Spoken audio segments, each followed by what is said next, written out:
نیک عورت کی 6 نشانیاں ہیں۔ نمبر 1، خاوند کی مددگار ہو۔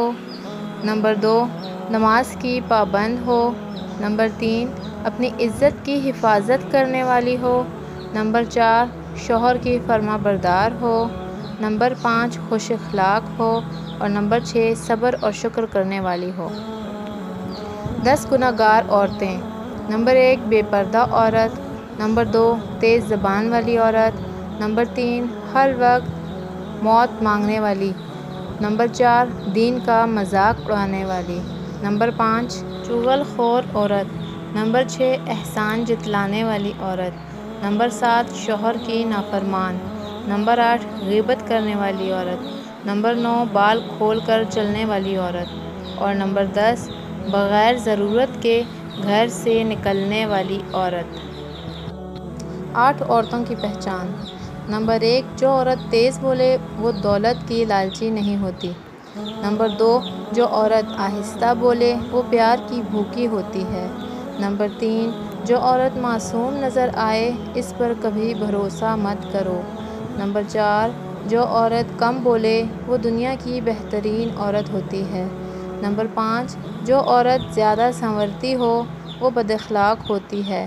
اور نمبر 6، جو زیادہ عورت سنورتی ہو وہ مغرور ہوتی ہے۔ نمبر 7، اچھی عورت ہمیشہ سادہ طبیعت کی ہوتی ہے۔ نمبر 8، جو عورت اللہ کی دی ہوئی صورت کو نہیں بگاڑتی وہ اصل عورت کہلاتی ہے۔ وہ ہنستی ہیں حالانکہ ان کے دلوں میں ارمانوں کا جنازہ پڑا ہوا ہوتا ہے۔ یہی مضبوط ترین اور حسین ترین عورت کی نشانی ہوتی ہے۔ عربی کہاوت۔ عورت کبھی 2 ٹکے کی نہیں ہوتی۔ ماں جنت ہے، بیوی ہمسفر، بہن غیرت اور بیٹی رحمت ہوتی ہے۔ ہر ایک کا اپنا الگ مقام ہے، اس لیے عورت کی عزت کریں۔ کیا فرق پڑتا ہے کہ وہ آپ کے گھر کی ہو یا کسی اور کے گھر کی؟ عورت اگر بیٹی ہے تو رحمت، بیوی ہے تو شوہر کے نصف ایمان کی وارث، اگر ماں ہے تو اس کے قدموں کے نیچے جنت۔ لیکن فاطمۃ الزہرا کی شان دیکھیے، اس باپ کے لیے رحمت جو خود رحمت للعالمین ہے، اس شوہر کے لیے نصف ایمان جو خود کامل ایمان ہے، اور آپ کے قدموں میں ان بیٹوں کی جنت ہے جو خود جنت کے سردار ہیں۔ سب سے بہترین قریشی خواتین ہیں۔ رسول اکرم صلی اللہ علیہ وآلہ وسلم نے فرمایا کہ اونٹ سوار ہونے والیوں عربی خواتین میں سے سب سے بہترین خواتین قریشی ہیں، اپنے بچے پر سب سے زیادہ محبت شفقت کرنے والی اور اپنے شوہر کے مال و اسباب کی سب سے بہتر نگران و محافظ۔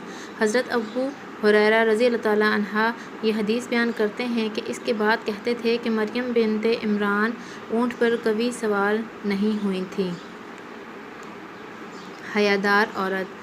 حیا کا جب بھی ذکر ہو تو ہمارے معاشرے میں ہر ایک کی سوچ میں صرف عورت کی ذات ہی آتی ہے، جبکہ حیادار ہونا مرد پہ بھی اتنا ہی لازم ہے جتنا کہ عورت پر لازم ہے۔ لحاظ اور اجنبی عورت کی عزت ایسی چیزیں ہیں جو دنیا کی کوئی ڈگری ہمیں نہیں سکھا سکتی، سوائے ہمارے گھر کی تربیت کے۔